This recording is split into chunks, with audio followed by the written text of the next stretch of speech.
El webinar de hoy está a cargo de Carlos Calderón, quien cuenta con más de 25 años de experiencia y destacada trayectoria profesional en industrias de tecnología y servicios, incluyendo grandes empresas que conocemos hoy en día y unas startups más pequeñas.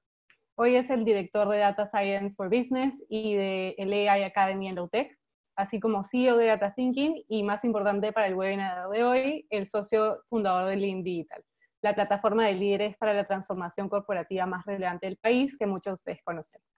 Hoy día Carlos nos va a discutir cómo nunca más vamos a tener una oportunidad como la coyuntura de hoy, para poder sacar ventaja de las circunstancias y dar un salto cuántico en la transformación de los modelos de negocio.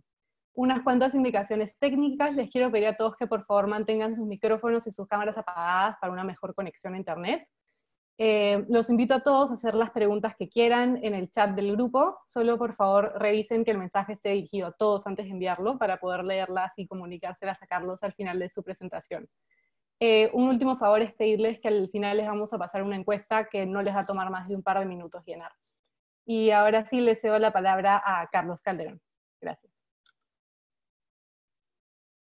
Muchas gracias, Sofi. Buenos días con todos, bienvenidos. Un placer tenerlos en este espacio de reflexión. Hemos trabajado muy duro las últimas semanas para compartirles nuestro trabajo. También, antes de empezar, voy a hacer un disclaimer. Primero que nada, espero que todos estén bien de salud en medio de estas circunstancias. Y les deseo pues a todos también bienestar emocional. Sé que estas cosas hace 4 meses nadie las deseaba, parecían cosas normales, pero hoy día creo que es bueno hacerlo abiertamente, ¿no? También quiero en el disclaimer agregar que lo que vamos a compartir es una narrativa desde el ámbito estrictamente intelectual. Y lo digo porque puede ser que se hiera alguna susceptibilidad en las cosas que voy a decir. Son cosas un poco duras. Está dirigida estrictamente al mundo empresarial, desde la perspectiva del mundo empresarial, de los líderes del mundo empresarial y desde la perspectiva de la creación de valor. Y finalmente, voy a hacer un esfuerzo enorme en respetar el tiempo. Hay mucha información, hemos intentado resumirla en media hora y dar tiempo para preguntas y respuestas. Y obviamente, como todo en la vida, este es un discurso, es una narrativa dirigida a las mayorías, ¿no? Como todo en la vida, hay empresas, organizaciones, líderes que realmente están sacando mucho provecho de estas circunstancias, les está yendo muy bien, aunque no lo crean. Hay espacios, por supuesto, son un puñado, aquí en el Perú y en el mundo, ¿no? Hay otro puñado de compañías que ya ni siquiera tienen una opción, ¿no? Que han cerrado sus puertas, hay proyectos donde ya las inversiones se han cancelado, hay muchas iniciativas que ya ni siquiera tienen una opción. Y por supuesto, las grandes mayorías donde yo creo que todavía hay una oportunidad para sacar provecho de esta circunstancia. Es para ellas y para sus líderes a quien va dirigido todo este discurso, ¿no? Permítanme un segundo, pongo en la pantalla la presentación y mientras voy avanzando, me confirman por favor si se está viendo, si están viendo la pantalla que comparto con ustedes. Vale, perfecto. Ahí ahora lanzo el PPT. Perfecto.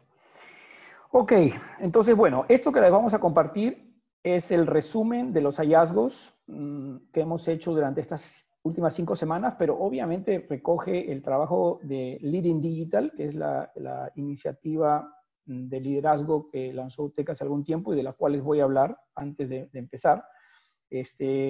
Tenemos 3 años, cerca de 3 años haciendo estos trabajos con líderes empresariales en el Perú y en el mundo. Particularmente vamos a compartir estos hallazgos y básicamente lo que hemos hecho es recoger cómo se han comportado algún puñado de compañías y han logrado realmente sacar provecho de esto. sorprendentemente, y hay empresas peruanas en la explicación que les voy a dar.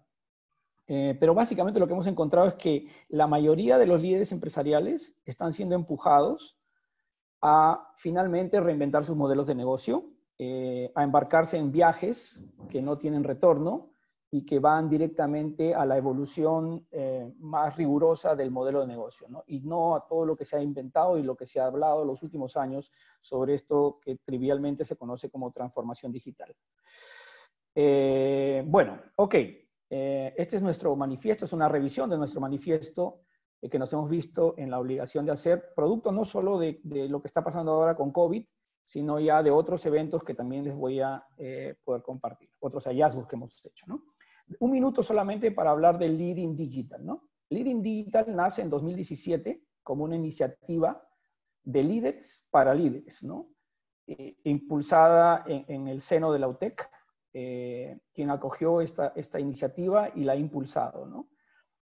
También han participado sin duda los principales expertos y practitioners de la transformación corporativa en el Perú y en el mundo.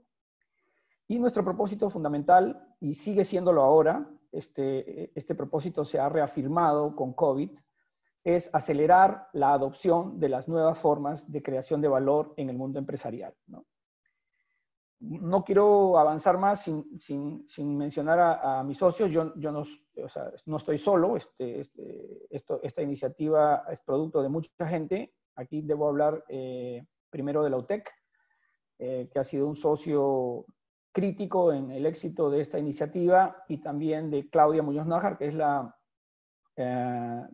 Managing Partner de Educación Ejecutiva, y Julio Noriega, un experto del mundo empresarial, un líder con una enorme experiencia en el mundo, a quien tuve la suerte de conocer hace unos años en el Grupo El Comercio, y afortunadamente aceptó participar en esta iniciativa y ha sido un socio visionario, además con una evolución en su sensibilidad respecto a los negocios que ha permitido que Leading Digital llegue a donde esté. Obviamente, detrás de nosotros tres, hay un equipo enorme de gente a la que ya sería muy largo mencionar, pero aprovecho para hacer un reconocimiento. Y listo, empezamos. Debo empezar reconociendo algo que probablemente a veces pasa desapercibido, pero las instituciones empresariales, la empresa, este término que ustedes sin duda interpretan claramente de qué significa, estas instituciones han sido el vehículo más exitoso de evolución económica en la historia de la humanidad, ¿no? Han sido ¿cómo se llama? Un vehículo que ha proveído crecimiento económico a través del empleo y también de la innovación y de la tecnología, de la masificación de la tecnología, ¿no? Pero, sin duda, también creo que empieza a ser evidente. Hoy participaba de una charla con otros líderes hace unos minutos y escuchaba lo complejo que resulta para el gobierno peruano, por ejemplo, vincularse abiertamente con el mundo empresarial, ¿no? Pareciera como algo incómodo, y tiene que ver un poco con lo que está pasando en el mundo empresarial como lo conocimos y como lo construimos. Hoy día necesita una revisión, ¿no? El mundo empresarial se ha sostenido en medio de las columnas que construyó el mundo capitalista, y es el mundo capitalista que está sin duda en cuestionamiento, por lo menos como lo conocemos hoy, ¿no? No voy a entrar en más detalles porque creo que la mayoría de ustedes ya tienen una sensibilidad sobre lo que, así como trajo mucho crecimiento económico, el costo para llegar a tener ese crecimiento económico es devastador, ¿no? Devastador no solo en términos del daño que le hemos hecho al planeta, sino esta ambivalencia que hay en la creación de valor a costa de los demás, ¿no? Y hoy día, pues, las desigualdades han provocado una serie de disrupciones de las cuales vamos a hablar también. Entonces, el punto de partida de toda esta reflexión tiene que ver con el mundo empresarial. Entonces, ahora, debo también decir que COVID no es poca cosa. Es imposible hablar del mundo empresarial sin hablar de lo que ha pasado, ¿no? finalmente ha llegado el tsunami, ¿no? Hemos venido hablando muchas personas, muchos líderes empresariales, académicos, expertos del mundo de la tecnología, que el tsunami iba a llegar, que iba a devastar las formas de creación de valor del mundo establecido. Y aquí introduzco otro concepto también, porque quisiera que todos entendiéramos esto que yo llamo el mundo establecido, ¿no? Que no son solo las empresas, tal como conocemos, sino también son los gobiernos y las sociedades, ¿no? Establecidas. Les voy a dar un ejemplo de una empresa establecida. Imagínense ustedes su proveedor de servicios financieros, ¿no? Y rápidamente vienen a la cabeza 4 o 5 instituciones, ¿no? Y tienen una forma de operar y un modelo de negocio, y nadie imagina que el día de mañana eso no va a existir, ¿no? El mundo establecido es ese, es algo que uno ya considera como resuelto y no se lo cuestiona. Voy a dar otro ejemplo que no tiene que ver con el mundo empresarial, tiene que ver con la educación de nuestros hijos. Nadie, creo, o muy poca gente se imagina criar a un hijo sin llevarlo al colegio, ¿no? O a la universidad. Parece como un proceso obligatorio que todos los seres humanos tienen que seguir. Bueno, ninguna de esas cosas existían hace 150 años atrás, ¿no? Y no tendrían por qué existir en el futuro si no fuera porque nosotros deseamos que así ocurra. Entonces, lo que yo estoy presentándoles hoy día tiene que ver con eso, ¿no? Cuestionar el mundo establecido. Y COVID lo está haciendo mejor que yo, sin duda. Creo que COVID ha hecho en ese sentido un buen trabajo, ¿no? Está empezando a hacer visible lo que era invisible para mucha gente. Y resulta hoy día racional lo que hace 4 o 6 meses parecía una locura, ¿no? Como por ejemplo trabajar desde casa o estudiar desde casa o hacer las compras del supermercado a través de una aplicación, ¿no? Para las mayorías hablo, ¿no? Sin duda hay gente que trabaja desde casa desde hace mucho tiempo, son un puñado de personas, y hay gente que estudia desde casa desde hace mucho tiempo, y hay gente que hace compras por el supermercado a través de una aplicación desde hace mucho tiempo, ¿no? Pero aquí hablo para las mayorías. Esto hace 4 meses, estos temas no eran viables, era como, este loco o esta loca, ¿qué cosa está diciendo, ¿no? Así que mi punto de partida es que hemos estado advertidos, todos, sobre todo los líderes empresariales. Lo que no ha habido es tiempo para entender y comprender nuestro entorno, ¿no? Que es el que ha cambiado dramáticamente. Y no cambia con COVID. Con COVID cambia un poco más, pero no es el único disruptor, la única disrupción que hemos tenido en los últimos tiempos. Y aquí vamos a empezar a darle forma, ¿no? Yo empiezo a hablar de una palabra que se llama disrupción. Entendamos, en el mundo empresarial, COVID es una disrupción más. No es otra cosa más que una disrupción. Y una disrupción es un fenómeno económico. Ya lo vamos a ir comprendiendo poco a poco, pero es una disrupción más. No es otra cosa para el mundo empresarial. Y no es la primera tampoco. Ya vamos a ir viendo, ¿no? Los últimos años, en Perú probablemente los últimos 5, pero en el mundo los últimos 10 o 15, se empezó a hablar de el impacto y la disrupción que generaba la aceleración tecnológica. Fíjense además que me esfuerzo por no llamarle transformación digital, ¿no? Porque creo que es muy ingenuo y además creo que ha desvirtuado el tema de fondo, ¿no?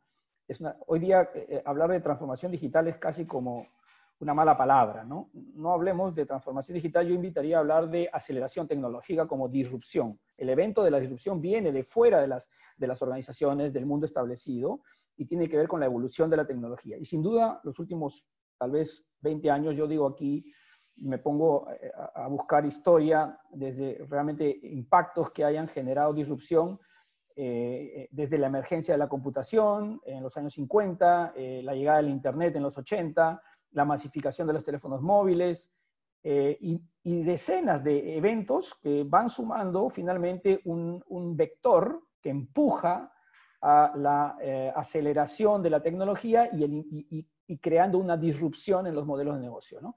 Y finalmente lo que ha surgido es una evolución de los modelos de negocio normalmente desarrollada por emprendedores, ¿no? No por el mundo establecido tradicional, sino por emprendedores. Y ellos son los que han terminado revolucionando el mundo de los negocios en los últimos años. Así que tenemos por lo menos 20 años de, entre comillas, transformación digital, ¿no? En Perú, digamos, se ha hablado los últimos 5, pero hay muchos negocios que empezaron a transformarse hace 8 o 10 años también aquí en el país, ¿no? Entonces, es una disrupción un poco más larga. Para muchas industrias había sido opcional, hasta hoy es opcional, ¿no? Hay industrias afectadísimas, como la industria de los medios y el entretenimiento, por ejemplo, que empezó a sufrir la transformación de la creación de valor a través de la publicidad desde el año 2002, más o menos, cuando Google lanza AdWords y advierte al mundo que la publicidad se iba a transformar, ¿no? Por supuesto, el mundo establecido no quiso escuchar, y hacia los 2015 la industria de la publicidad ya se había transformado violentamente, y para los que estaban presentes, los establecidos, ya era demasiado tarde, sin duda, ¿no? No es que hayan grandes negocios hoy día del mundo tradicional de la publicidad, están siendo devastados por los modelos de la publicidad online. Pero bueno, la aceleración tecnológica no es el único fenómeno de disrupción, ¿no? Hemos hablado muchísimo en los últimos años sobre ello, pero no es el único. Tenemos otro fenómeno que también apareció desde los... Uno puede darle fechas, cada uno puede hacer su propia investigación histórica. Yo empecé, digamos, dándole forma a esta disrupción del nuevo contrato social. El contrato social está quebrado, y tiene que ver con lo que ha sido capaz de crear el mundo capitalista, ¿no? Entonces, en el año 2003 hubo la crisis de .com, y a partir de ahí surge un movimiento que se conoció como Occupy Wall, que ha ido evolucionando y que ha ido encontrando espacios en muchas partes del mundo. Lo más reciente está algo cerca de nuestro país, todo lo que hemos visto el año pasado con la crisis del modelo chileno. Y también debo mencionar un par de eventos que me han parecido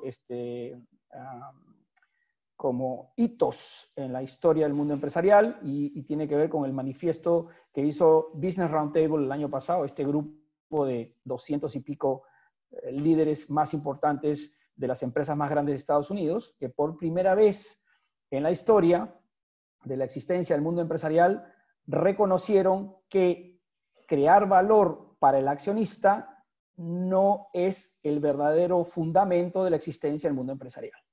Y dijeron que antes de crear valor para el accionista, que es uno de los grandes pecados probablemente del capitalismo, tenía que crearse valor para otros stakeholders, como por ejemplo las personas, ¿no? Los empleados, los colaboradores, los proveedores, la sociedad que los rodea, ¿no? Y también otro stakeholder es, digamos, el ecosistema, digamos, donde viven, ¿no? Que tiene que ver con el planeta fundamentalmente, ¿no? Entonces, ustedes imagínense como condición sine qua non que no pueden contaminar y que no pueden abusar de las personas antes de crear valor, ¿no? Para sus accionistas.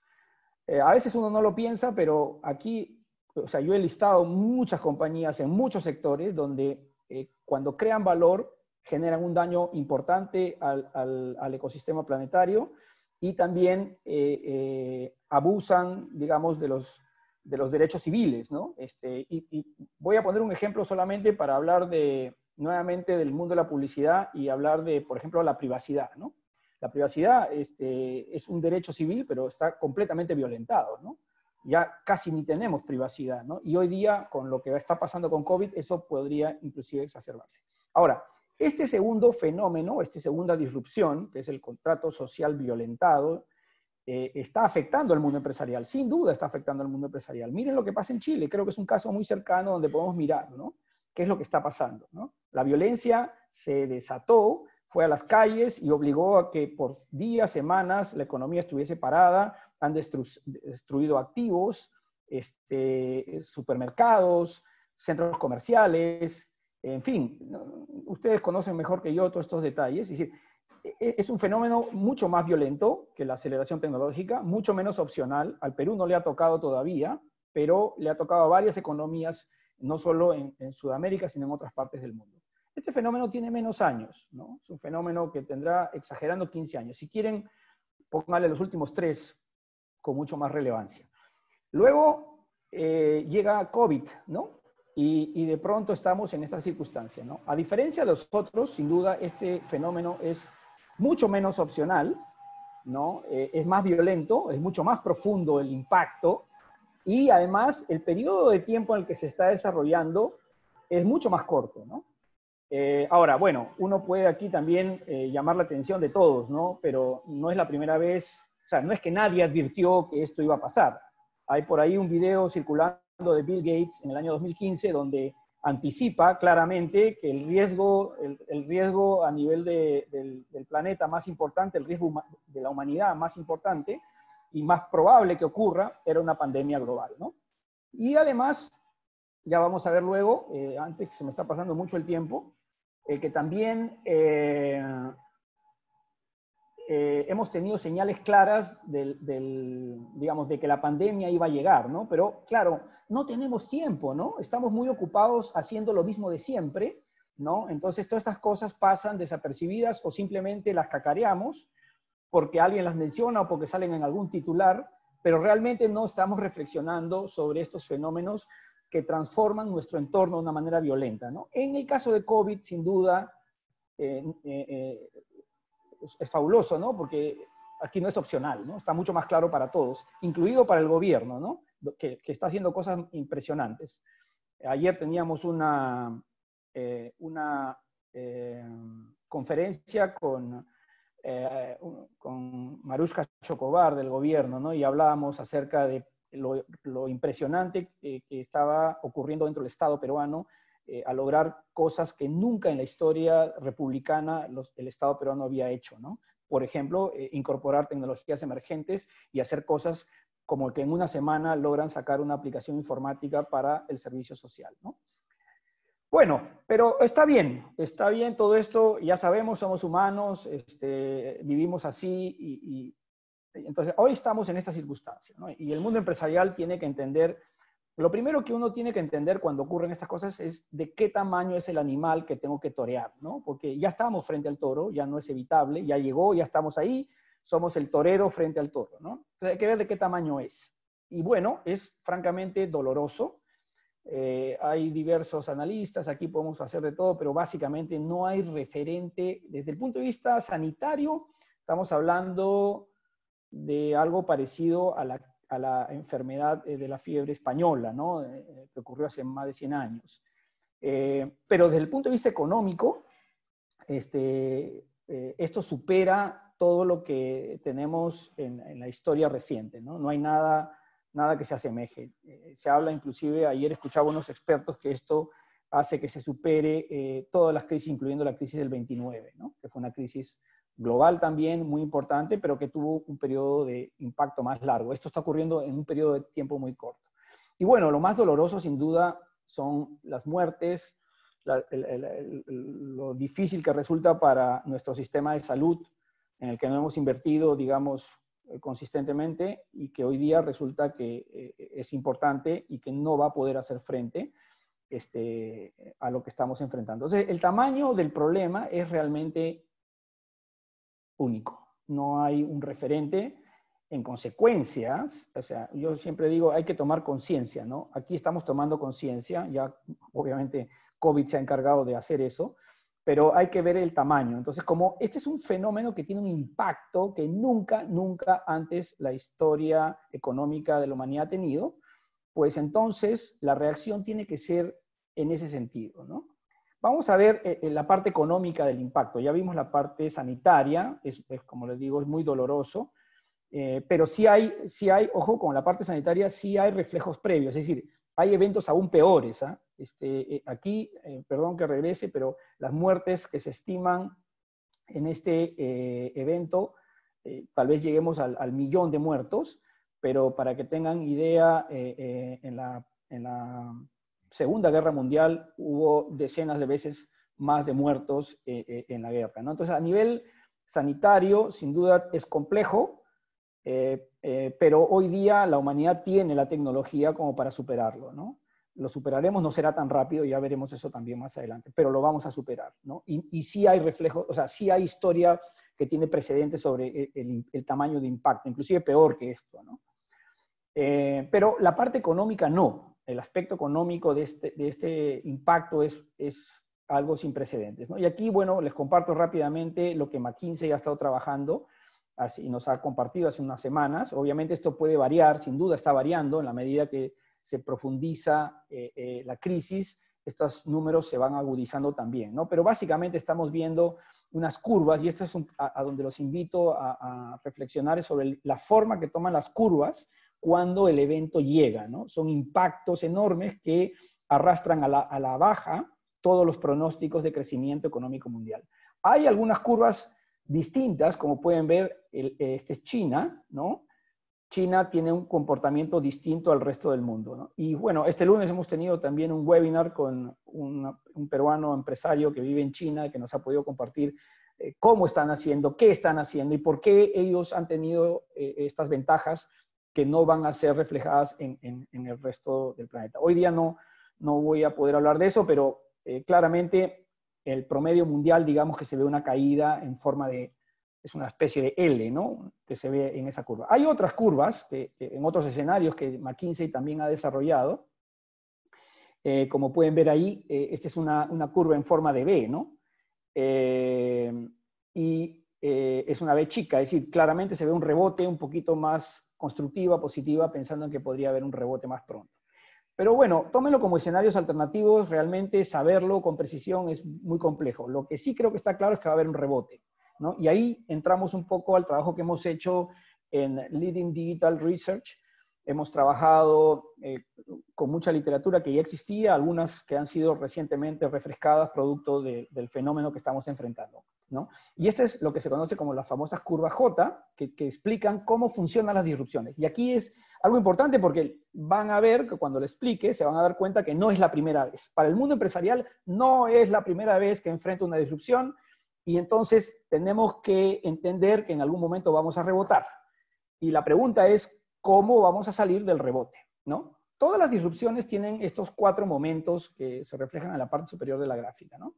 En la primera etapa, digamos que hay señales en medio del ruido, ¿no? Y para algunos, muy astutos, esto es detectable, ¿no? Ahí les comentaba lo que Bill Gates había comentado en el año 2015, y obviamente el ejemplo de China, que fue el primer país en ser afectado por la pandemia, ya había anunciado el 31 de diciembre que había una epidemia en Wuhan con un virus que era una mutación de los virus anteriores que ya existían, ¿no? Entonces,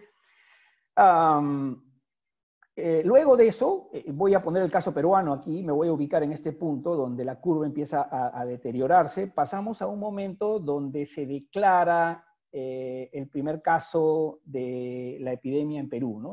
Perdón, de la pandemia. Ya se había declarado pandemia y además en Perú nuestro presidente hace el anuncio de que existe el primer contagiado acá, y empiezan a tomarse una serie de medidas. A partir de ese momento, el performance de la economía, de las empresas y si quiere a nivel personal, todo este deterioro ha empezado a generarse, ¿no? Ahí vamos a tener claramente la emergencia establecida, es decir, ya la emergencia es un hecho, ya es indiscutible, llamémoslo así, ¿no? Luego vamos a pasar, sin duda, por otro momento donde también lo estamos viendo, y esto se ha repetido literalmente en todas las disrupciones previas, ¿no? Nuevos comportamientos se adoptan masivamente, ¿no? Desde cuando empezamos a tomar taxis por aplicación, por ejemplo, y abandonamos la conducción, o en muchas ciudades grandes del mundo, eso ya es un estándar, ¿no? ¿no? En el caso de la disrupción, de esa disrupción, pero en este caso, por ejemplo, cuando hemos empezado a trabajar de manera remota desde casa, o a estudiar nuestros hijos, los que han podido, que no son la mayoría, lamentablemente, a estudiar de manera remota. Son nuevos comportamientos que se adoptan masivamente, ¿no? Y de pronto la disrupción se hace ya inevitable, ¿no? Para luego empezar a recuperarse, en algún momento va a venir la recuperación y vamos a ver la siguiente etapa que los expertos llaman the new normal, ¿no? Que es como, así vamos a vivir ahora, ¿no? Este es tu nuevo estándar de vida, que básicamente vamos a ver ya un periodo donde termina de escalar la disrupción y empieza a madurar, ¿no? Entonces, aquí hay básicamente algo importante que decir. ¿Va a haber un rebote? Todas las experiencias previas nos dicen que sí. Me preguntan a mí, yo apuesto sangre que va a haber un rebote. De todas maneras va a haber un rebote. La pregunta del millón es, dónde vamos a rebotar cada uno de nosotros o nuestras empresas, ¿no? A los que lideramos empresas, dónde vamos a rebotar. Y obviamente hay varios escenarios, ¿no? Van a haber algunos ganadores y algunos perdedores. Eso está claro y ya lo estamos viendo en este momento, ¿no? Hay tres tipos de curva, para terminar con esta parte teórica. Hay tres tipos de curva que me parece importante tenerlas presentes, ¿no? Hay unas que son en forma de U, donde el periodo de disrupción es un poco más largo y el área, digamos, de deterioro es mayor, ¿no? De una economía o de una empresa. Hay otros que están en forma de V, donde el rebote es más rápido, ¿no? El caso de China, por ejemplo, que ya lo estamos viendo, ¿no? Y si me diese oportunidad y tiempo, les mostraría lo que ocurrió con SARS en el 2003, que fue otra pandemia que solo estuvo presente en el hemisferio norte, y donde se ve claramente cómo los diversos sectores económicos de China rebotan en cuestión de 6 meses. En el periodo más largo, algunos otros sectores rebotaron inclusive más rápido, pero se ve claramente una forma de V en la curva. Por ejemplo, cuando mides la usabilidad de los hoteles, ¿no? La ocupabilidad de los hoteles, ¿no? Se ve que China, diferentes ciudades de China tenían una ocupabilidad como el 70% antes de la disrupción, caen al 10% de ocupabilidad y luego en cuestión de 6 meses habían recuperado otra vez el 70-80% de ocupabilidad, ¿no? Entonces, ese es otro tipo de curva. La curva U, por ejemplo, es más parecida a la crisis del 2009 en los Estados Unidos, ¿no? Estados Unidos tomó como 5 años en recuperar de alguna manera el nivel de crecimiento de la economía. Lo mismo para la última, que es la famosa curva L, que es la menos deseada, donde vamos a tener un periodo largo de deterioro sin visibilidad de recuperación, ¿no? Que podría ser, por ejemplo, algo parecido al caso de Grecia, también como consecuencia de la crisis del 2009, ¿no? Entonces, voy a poner mi chat aquí por si para las preguntas al final, Sofi, tú me ayudas con las preguntas. Entonces, para ganar tiempo, chicos, porque se me va la hora, vamos dejando las curvas y vamos viendo, pensando en el rebote. O sea, ¿va a haber rebote? Sí va a haber rebote, ¿no?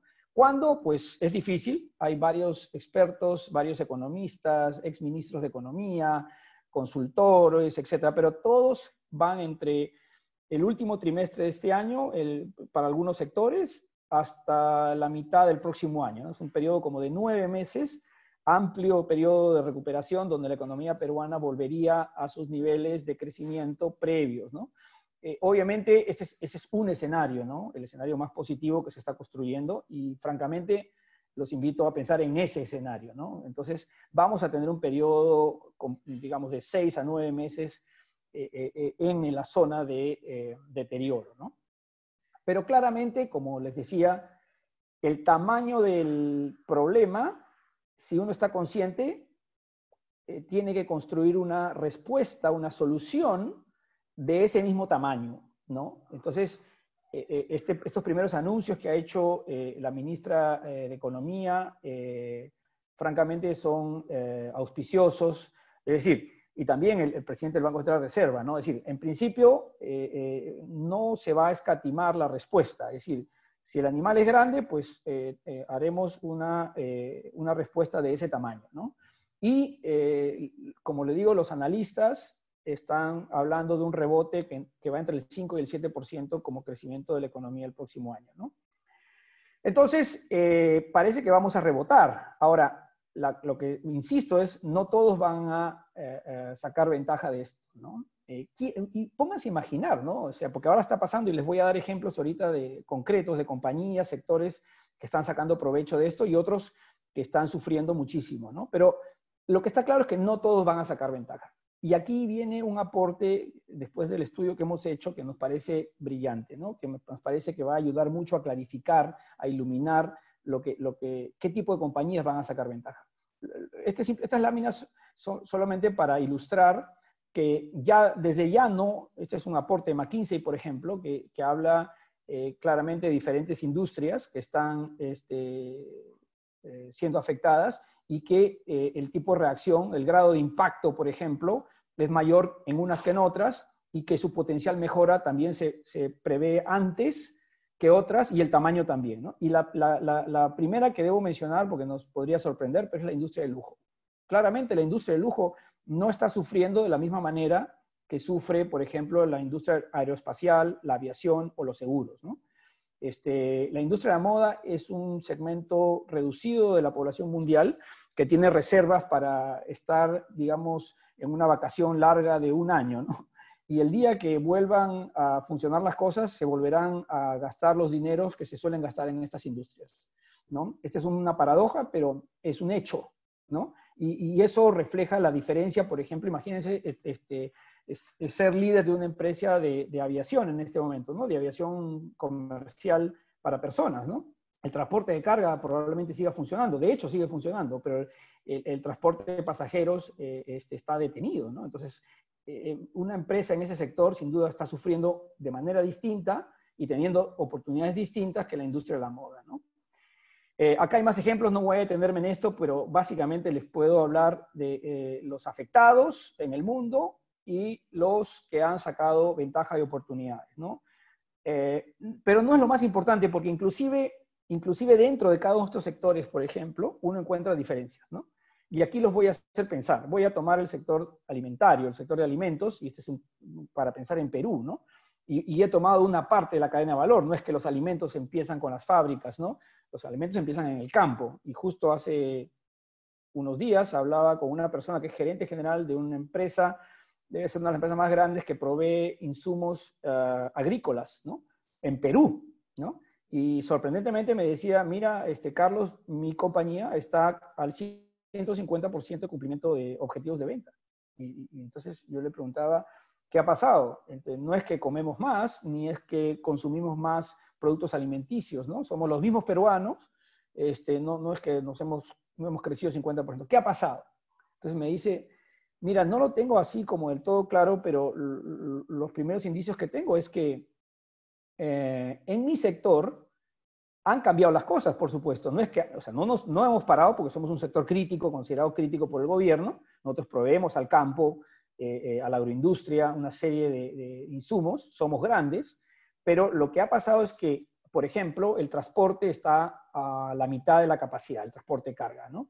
Entonces, si uno tiene el brazo suficientemente fuerte como para calzar en esas ventanas horarias y lograr capturar la demanda pagando precios que son un poco más altos, vamos a lograr transportar lo que tenemos que transportar. Bueno, no todos tienen esa oportunidad. Entonces, los que no tienen esa oportunidad quiebran. Y ya están quebrando muchas compañías o cerrando muchas compañías que están en esa parte de la cadena de valor, ¿no? Pero cuando alguien deja de producir o alguien deja ese espacio, uno que está más preparado toma esa demanda y en consecuencia el resultado es que su performance de negocio en este momento está overstanding, ¿no? Y está en ese puñado de compañías beneficiarias de esta circunstancia, ¿no? Ahora miremos lo que les estoy presentando aquí en las láminas. Piensen, ¿cómo creen ustedes que están las fábricas que producen alimentos? Los sistemas de distribución. Imagínense tener locales en las calles, en las tiendas, ¿no? Que están trabajando o no están trabajando la mayoría de locales, ¿no? Los costos fijos que tienen que enfrentar, ¿no? ¿Cómo han crecido los canales digitales? Ya les voy a mostrar por ahí, las cifras son impresionantes, ¿no? Ahora, no es que lo que uno vende por canal digital de alimentos suple la caída, eso no está ocurriendo tampoco, ¿no? Ya les voy a contar ejemplos de cómo se puede sacar ventaja de esto acá. Pero también debemos hablar de la última milla, ¿no? Ya hace un par de años habíamos empezado a acostumbrar que había una última milla para el mundo de los alimentos y empezamos a usar aplicaciones informáticas para que nos hagan las compras y nos lleven los productos a la casa, ¿no? Bueno, último empresa que se llama Corner Shop, que tiene muchos años en Chile, es una startup muy exitosa en Chile, en Perú prácticamente no tenía presencia. Bueno, durante el periodo de pandemia ha sido la única que ha estado funcionando durante la mayor parte del tiempo, y cuando esto vuelva a la normalidad, mejor dicho, no digo la normalidad, a la nueva normalidad, claramente será un jugador relevante Corner Shop, que hace 3 meses no existía, ¿no? O 2 meses no existía. ¿Por qué? Porque aprovechó las circunstancias, tomó ventaja y hoy día es un proveedor importante de alguna porción de hogares en la ciudad de Lima, ¿no? Y otras aplicaciones no funcionaron durante este tiempo. Entonces, cuando vuelvan, no van a encontrar el mismo escenario. A eso me refiero con el rebote. Por favor, pensemos el rebote. Cuando volvamos, o sea, no vamos a caer en el mismo sitio donde estábamos. Nadie, ni las disruptores anteriores, ni las empresas establecidas van a caer en el mismo lugar que estaban antes del golpe.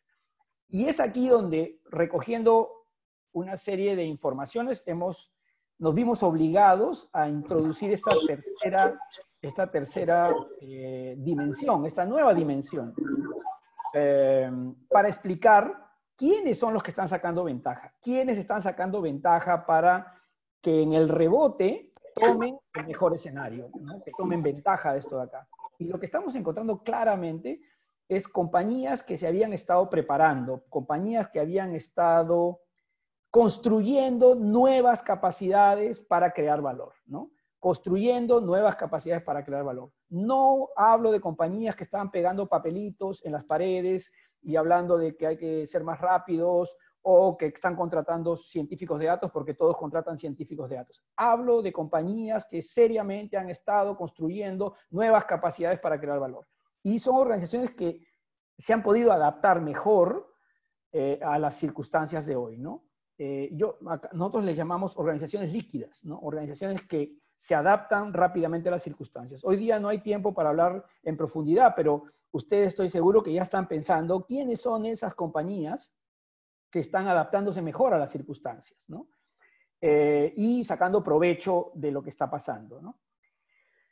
Y acá ya les voy a pasar la pelota a su cancha y los voy a hacer pensar un poquito, ¿no? Ustedes son líderes de compañías o trabajan en compañías, en empresas, y todas están pasando más o menos por este funnel, ¿no? Están maniobrando el rebote. Ya ni siquiera quiero hablar de la crisis porque creo que estamos todos hasta acá de hablar de crisis, hay que hablar del rebote. Esto va a dar vuelta en algún momento, ¿no? Y la pregunta es, ¿en qué momento está tu compañía? ¿En qué momento está tu empresa, ¿no? Hay básicamente tres momentos que hemos encontrado, y esto también es literatura que hemos encontrado fuera, pero también está basado en evidencia empírica acá en Perú, ¿no? El momento uno le hemos llamado encendiendo las luces, ¿no? Este es como que pasó algo, ¿no? Una interrupción enorme. Imagínense que están en su fiesta el 15 años de su hija, o en los 15 años de ustedes, si son damas, o caballeros, si quieren celebrar sus 15 años, o sus 50 años de vida, están celebrando con todos sus amigos y alguien les apaga la luz, ¿no? Eso es como actúa una interrupción, te toma por sorpresa, ¿no? Y se apaga la música y de pronto vas a buscar el interruptor, enciendes la luz y no hay nadie, ¿no? Lo que estamos viendo es en ese primer grupo de compañías, aún la mayoría, diría yo, que están en esa fase, ¿no? Encendiendo las luces, han elaborado comandos centrales al máximo nivel de la organización para intentar gobernar la crisis, ¿no? Y fundamentalmente hay dos temas de los cuales se habla y no se habla más de otro tema, ¿no? No sé si es el caso de sus compañías, espero que no lo sea, ¿no? Pero se habla fundamentalmente de flujo de caja o de qué está pasando con el personal, ¿no? O con las personas con los colaboradores, básicamente. Son los dos únicos temas que se hablan, ¿no? Que si trabajan en remoto, que cómo vuelven, pero básicamente están concentrados en esa gestión de crisis, ¿no? Hay un segundo momento que normalmente llega después, lo pongo un poquito más a la derecha para intentar reflejar eso, llega un poquito después, que tiene que ver con la continuidad de negocio, ¿no? Son compañías que ya lograron controlar el flujo de caja, ya hicieron escenarios para un periodo más o menos largo de restricciones y han logrado encontrar mecanismos de financiamiento para ese hueco que van a enfrentar. Además han empezado a tomar decisiones de recortes de personal, acogerse a las normativas que el gobierno está permitiendo, etcétera, etcétera, etcétera. Pero en ese segundo momento es donde que se llama continuidad de negocios, donde tú ya te das el tiempo de mirar qué está pasando con tus clientes, ¿no? Con tus mercados. Y estás empezando a notar que sus comportamientos están empezando a cambiar, ¿no? Y vuelvo al sector alimentario, hay una porción enorme de personas, obviamente no todos, y estamos hablando de un segmento importante de consumo, pero están empezando a comprar de manera remota, ¿no? Y los competidores que están ingresando a ese mundo son insospechados, ¿no? Como la señora de la esquina que ahora prepara tal cosa y que además todos por WhatsApp nos enteramos y empezamos a comprar. Y esa economía colaborativa está también disrumpiendo estas empresas, ¿no? Entonces, ese momento 2 es donde uno empieza a revisar su infraestructura, sus productos y servicios, sus canales, y va a intentar adaptarse a las circunstancias.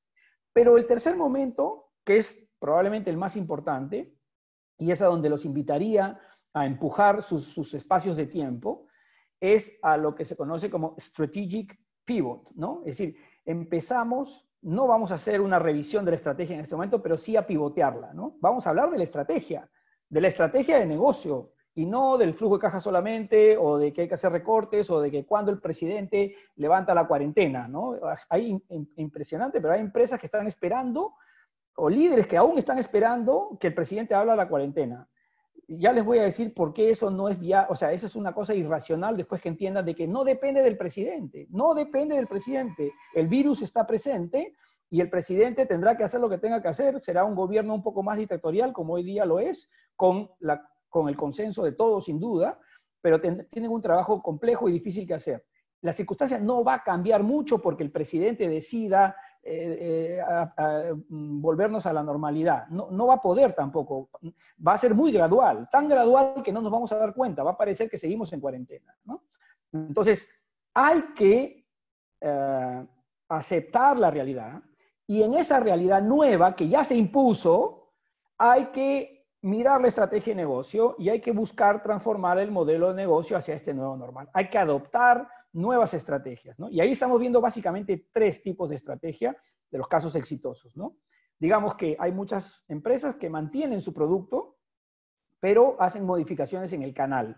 Eso es, creo que ya lo están imaginando, muy fácil de pensar, obviamente dificilísimo de hacer, ¿no? Y muy pocos casos exitosos.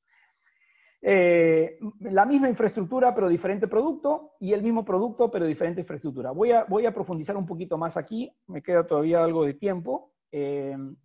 Vamos a ir a la primera, por ejemplo. Hay casos en el Perú y hay casos en el extranjero, ¿no? Pero la primera sería mismo producto, diferente canal, ¿no? Y ahí tenemos, por ejemplo, fabricantes de alimentos, como les decía, que han incrementado 10 veces más la venta a través de canales digitales. Por supuesto, esto no resuelve ningún problema de fondo, pero ya les cuento el caso de Nike en China, ¿no? Nike en China tiene 7.000 tiendas abiertas, las tenía como al 15 de diciembre, 20 de diciembre, tenía 7.000 tiendas abiertas en China. El 31 de diciembre, el gobierno chino da la orden de cerrar una serie de lockdown para una serie de territorios, y en consecuencia 5.000 de las 7.000 tiendas se cierran. Punto. Se cierran. Lo que hace Nike en ese momento, y esto ha ocurrido en enero y febrero, se vuelca para intentar incrementar y desarrollar sus relaciones con sus clientes a través de los medios digitales, de las aplicaciones, y empieza a darse cuenta de que sus clientes, el perfil de sus clientes, querían seguir haciendo deporte, entonces auspicia y paga a una serie de entrenadores remotos, ¿no?, que usan las redes sociales, y obviamente lo hace con un sistema de tickets que empieza a repartirse, y la gente se suscribe mayoritariamente y empieza a ver redes, ¿no? Empiezan a crecer enormemente durante los meses de enero y febrero los suscriptores a este tipo de servicios gratuitos dados por Nike. Nike no tenía ningún gran negocio, excepto que sus ventas en línea habían incrementado 35%. Bueno, sin duda las ventas en línea incrementales de Nike no resolvían el tamaño del hueco que les había generado las 5.000 tiendas. Bueno, eso en marzo, cuando el gobierno chino abre nuevamente el lockdown de esas ciudades y pueden ir a los centros comerciales, etc., es tal el volumen de gente que asiste a la venta presencial que se incrementa 3 veces, 3 dígitos, ¿no? Esa experiencia, que ha sido exitosa, ya la están implementando en Europa, porque Europa está empezándose a acercar a los escenarios de apertura, ¿no?, como el caso alemán y algunos temas en el escenario español e italiano. Entonces, ese tipo de escenarios, digamos, están trayendo sin duda un comportamiento que resulta en una estrategia exitosa para algunos tipos de compañías, ¿no? La estrategia tipo 2, misma infraestructura, diferente producto. Voy a poner el caso, básicamente, todas son empresas que tienen una infraestructura, pero que enfrentan una caída de la demanda enorme, violenta, ¿no? Voy a hablar de los hoteles, por ejemplo, o de los restaurantes, o de los aviones, ¿no?, del transporte de pasajeros. Todos esos sectores están afectados por grandes caídas en el volumen, ¿no? Y Gamarra, la industria textil, también. Pero, sorprendentemente, Gamarra, hasta antes de que el gobierno hiciese el cierre de fronteras para la exportación de este tipo de productos, Gamarra se había convertido en un proveedor global importante de mascarillas y mandiles médicos durante enero y febrero, ¿no? Y marzo inclusive, parte de marzo, hasta que el gobierno lo cerró. Hoy día, pues son empresas que antes fabricaban ropa, ¿no? Ropa, hoy día se han volcado a fabricar mascarillas y mandiles médicos, inclusive lo están haciendo de manera local. Otro ejemplo a nivel mundial es Pernod Ricard, o la empresa de perfumería de Louis Vuitton, por ejemplo, han adaptado su infraestructura rápidamente para producir alcohol en gel mientras se despliega los periodos de lockdown en Europa, ¿no? Y las estrategias de tercer tipo son mismos productos, diferentes infraestructura, y aquí tiene que ver básicamente con las compañías que están viendo sobredemandadas sus servicios. Voy a poner un ejemplo rápido, es el caso de Amazon, ¿no?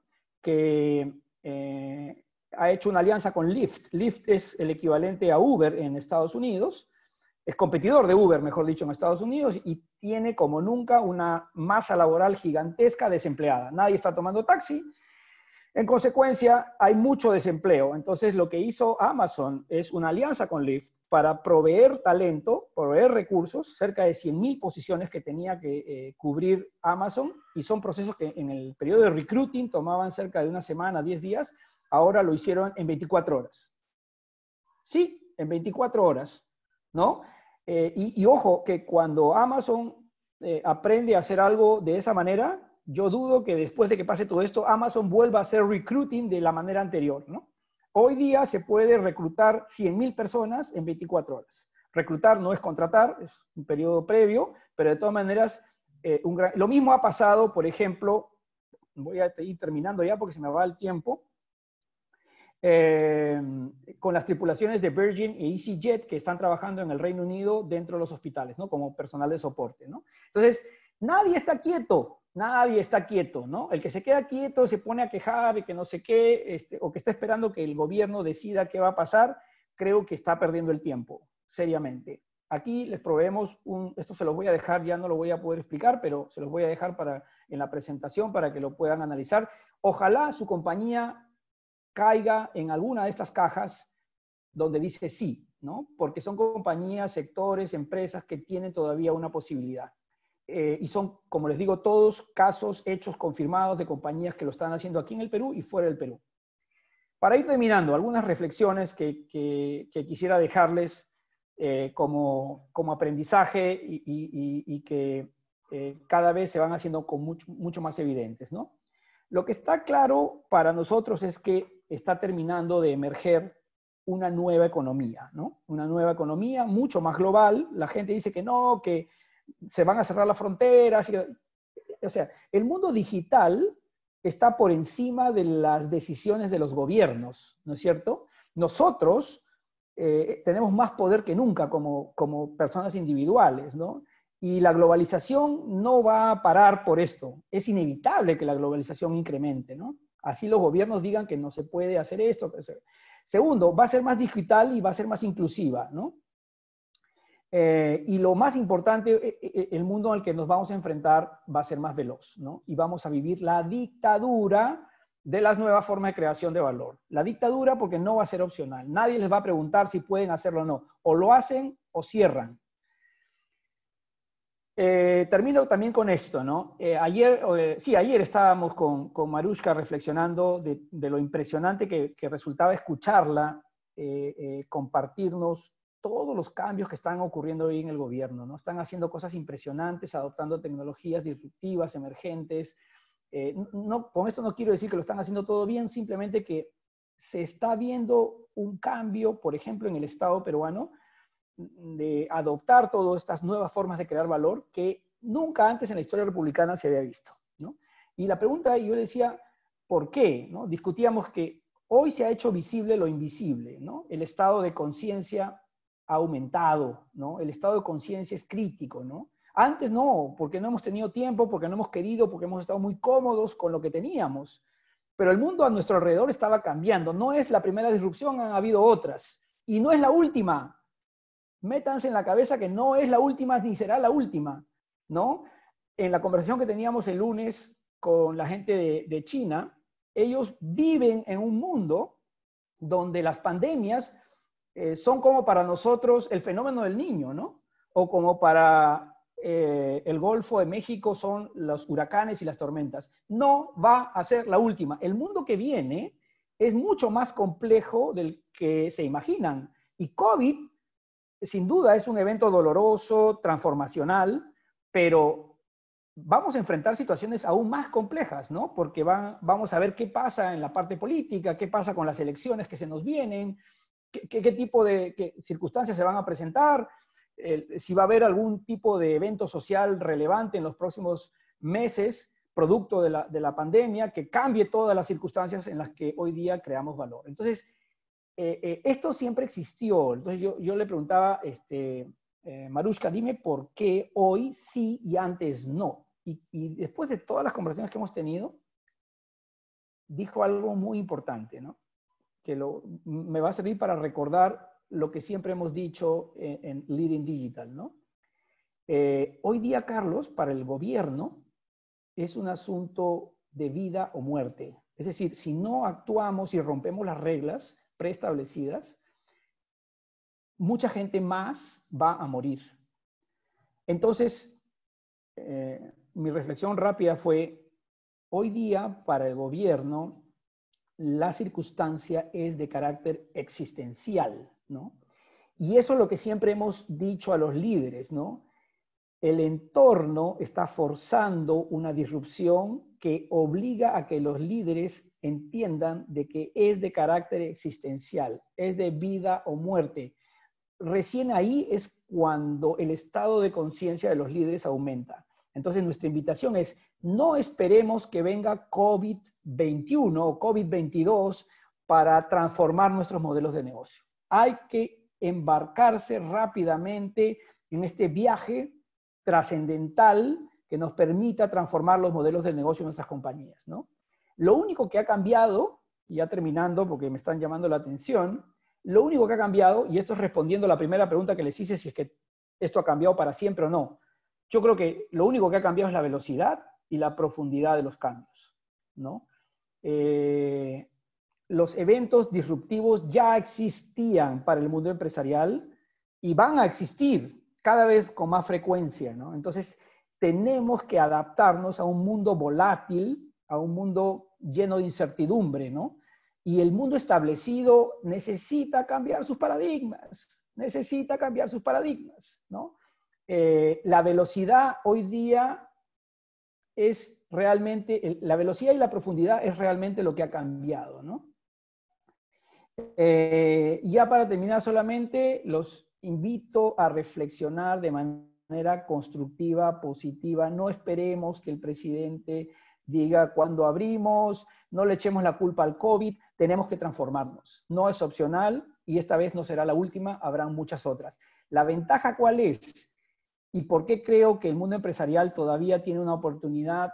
Y es porque lo ha demostrado anteriormente, ¿no? La única diferencia, como insisto hoy día, es que no tenemos tiempo. No tenemos tiempo. Así que aprendamos de aquellas empresas astutas que lo están haciendo muy bien. No esperemos a que cambien las cosas, aceptemos la realidad como está. Y aquí les voy a compartir un ejercicio que hicimos con UTEC a propósito del mundo de la educación, que también está violentamente afectado, como se imaginarán. Este año el mundo presencial de la educación está resuelto, multiplicado por 0, así, de golpe, como lo escuchan. Y la reacción de UTEC me ha encantado, francamente. Considero que tengo la fortuna de tener un socio como UTEC. Ellos han, digamos, aceptado casi de inmediato la realidad y nos hemos propuesto transformar el modelo de negocio a una educación en línea rápidamente, ¿no? Y estamos trabajando en ello. Y algo que parecía... algo, digamos, que parecía negativo, esta obligación a cambiar, nos ha abierto unas fronteras del lenguaje en español, del idioma español, y hoy día estamos mirando, por lo menos, América Latina como un mercado potencial para nosotros, ¿no? Es un mercado muchísimo más grande, aún virgen, que nos da la oportunidad de llevar nuestros conocimientos, nuestros servicios, nuestros productos a un mercado muchísimo más amplio. Por supuesto, hay que construir capacidades que hoy día no tenemos, pero ya estamos embarcados en ese proyecto. No pierdan el tiempo quejándose. de lo que está pasando, ni pierdan el tiempo esperando que el presidente cambie las cosas. No van a cambiar en términos generales, no van a cambiar dramáticamente, o sea, vamos a ver cambios muy progresivos, muy pequeños, por lo menos en 6 meses más en lo que resta del año, ¿no? Así que aceptemos las cosas como están y pongámonos a trabajar. Bueno, me he excedido un poquito del tiempo, Sofi, mil disculpas. No sé si, no estoy viendo los chats, un segundo solamente. Bueno, para empezar, muchísimas gracias Carlos por esta presentación, ha sido excelente. Yo creo que todos estamos de acuerdo de que ha sido una manera, bueno, espectacular de resumir todo este entorno muy complejo en algo bien simple que todos hemos podido entender, con unos grandes ejemplos también. He visto también, bueno, aprovecho para agradecer a todos sus preguntas y sus comentarios, y veo que muchos nos han pedido que por favor les compartamos la presentación. Entonces aprovecho para decirles que nos sigan en LinkedIn como Lean Digital by UTEC, ahí les voy a compartir el enlace, donde ahí vamos a compartir con ustedes el video de este webinar, y más adelante vamos a poder contestar todas sus preguntas también que hicieron en el chat. Gracias de nuevo por eso. Y un último favor, que por favor contesten esta encuesta. Y de nuevo, muchas gracias, Carlos. Un placer. Y cualquier inquietud, consulta en UTEC, estamos siempre disponibles para ello. Muchas gracias a todos y muchas gracias, Sofi, con mis mejores deseos de salud y bienestar para todos. Muchas gracias a todos por estar acá.